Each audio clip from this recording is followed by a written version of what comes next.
नमो भगवते वासुदेवाय। ओम नमो भगवते वासुदेवाय।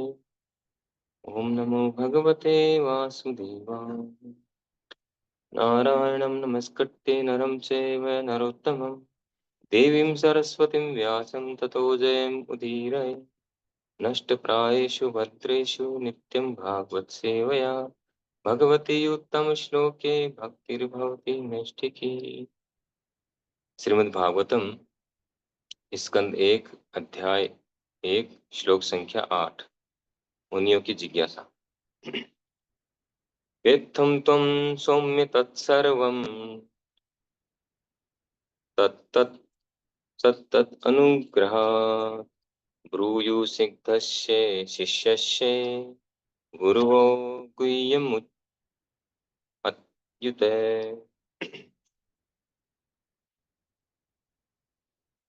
इससे भी अधिक चूंकि आप विनीत हैं, आपके गुरुओं ने एक सौम्य शिष्य जानकर आप पर सभी तरह से अनुग्रह किया।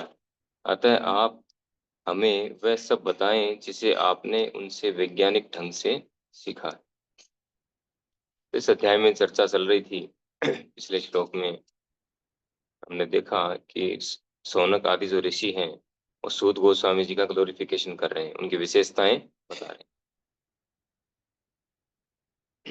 क्योंकि सूत गोस्वामी जी व्यास आसन पर बैठे थे, उनको व्यास आसन पर विराजमान किया गया और उनके द्वारा भागवतम सुनना था सभी को।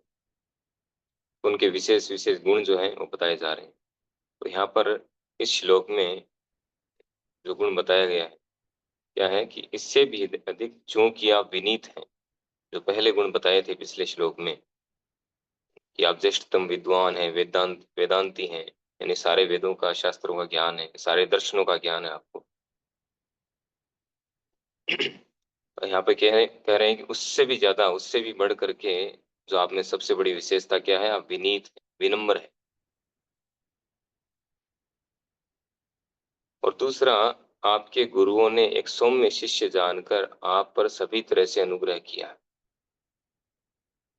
तो अनुग्रह करने का कारण क्या है? विनम्रता। उनके अंदर विनम्रता है।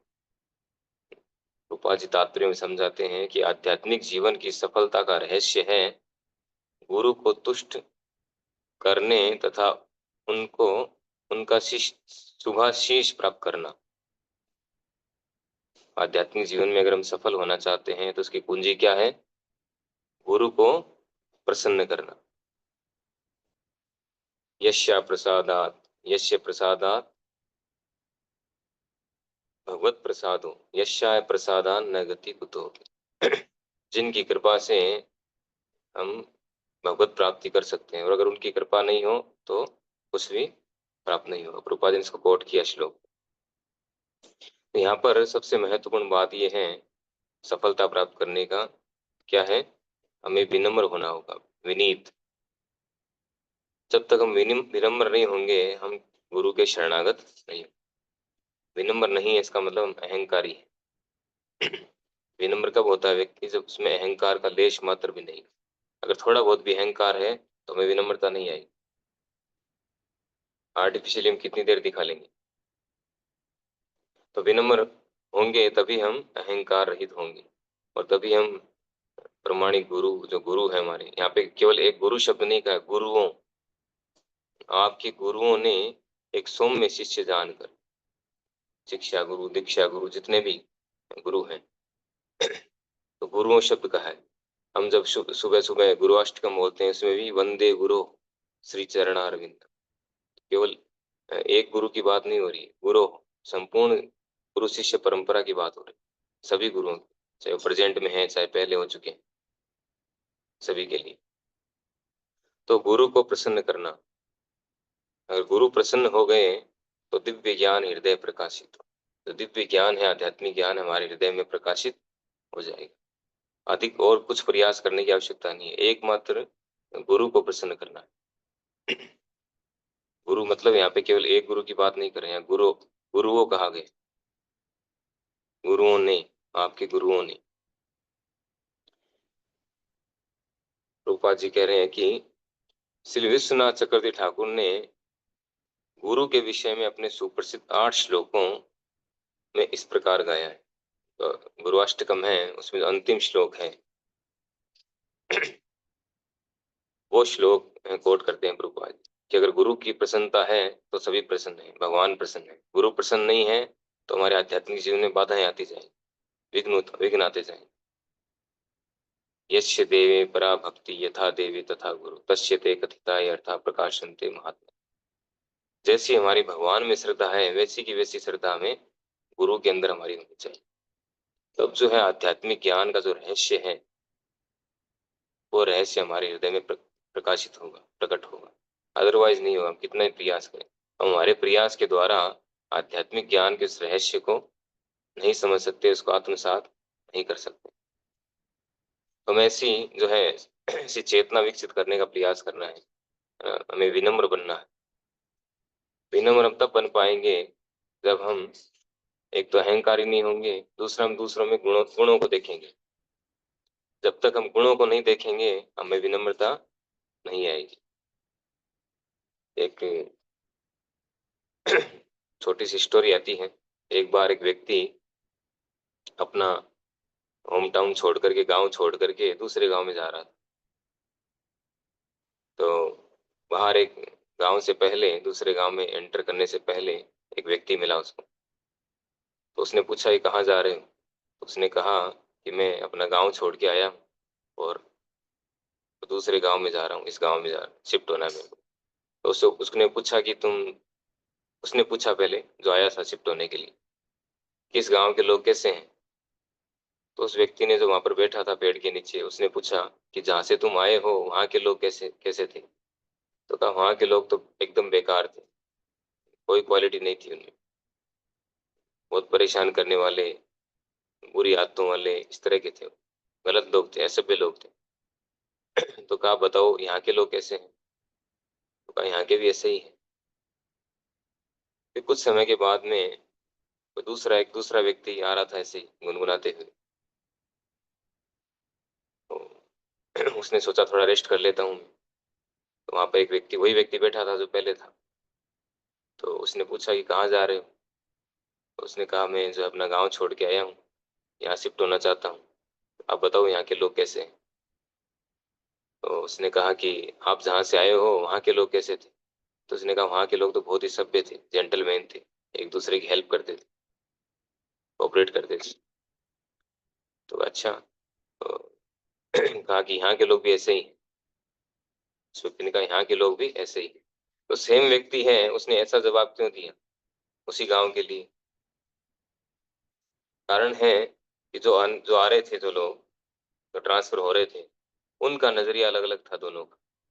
एक का नजरिया अलग था, दूसरे का अलग था। एक ने अलग चश्मा लगा रखा था, दूसरे ने अलग लगा रखा था। एक जो है केवल दोष दर्शन कर रहा था, दूसरा केवल गुणों को देख रहा था। इस कारण उसको इस तरह का जवाब दिया। तो मेन जो मुख्य बात है, हमें ऐसा अपने आप में ऐसा गुण विकसित करना है कि हम सभी में गुणों को देख पाए, अच्छी बातों को देख पाए। तब हम सभी का सम्मान कर पाएंगे, सभी का आदर कर पाएंगे, विनम्र बन पाएंगे। नहीं तो विनम्र नहीं बन पाएंगे। तो हमें प्रयास करना चाहिए इसके लिए। आगे इसमें विशेष बात जो बताई जा रही है उसी से पहले पॉइंट से रिलेटेड है। ये आवश्यक है कि शिष्य अपने प्रमाणिक गुरु के प्रति अत्यंत आज्ञाकारी तथा विनीत रहे। प्रमाणिक गुरु के प्रति हमें आज्ञाकारी रहना आवश्यक है, उनके आदेशों का पालन करना आवश्यक है। यही कुंजी है आध्यात्मिक जीवन में सफलता प्राप्त करने के लिए। तो सूत गोस्वामी जी जो थे वो इन सब गुणों से ओतप्रोत थे। शिष्य के जो सारे गुण होने चाहिए उनमें सारे गुण विद्यमान थे सूत गोस्वामी जी में।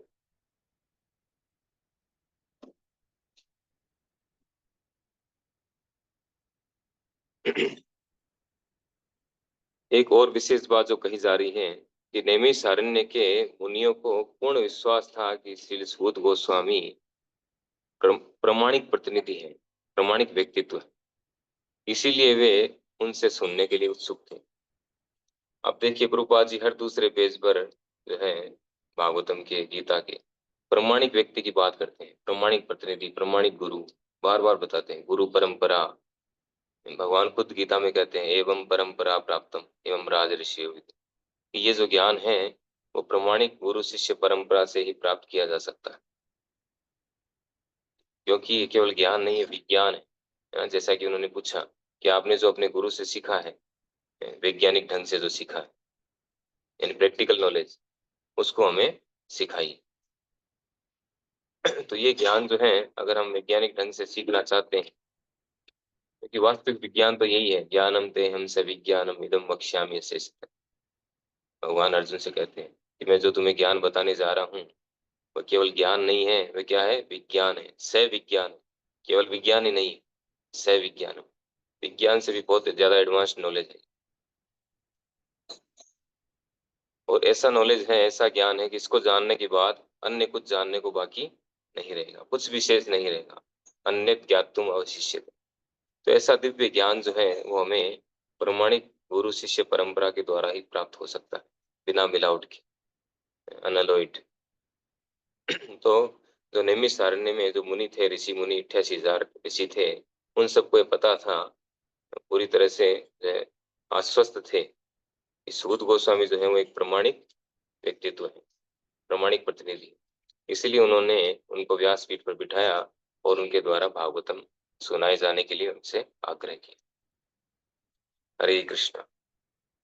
श्रीमद् भागवत महापुराण की जय। श्रील प्रभुपाद की जय।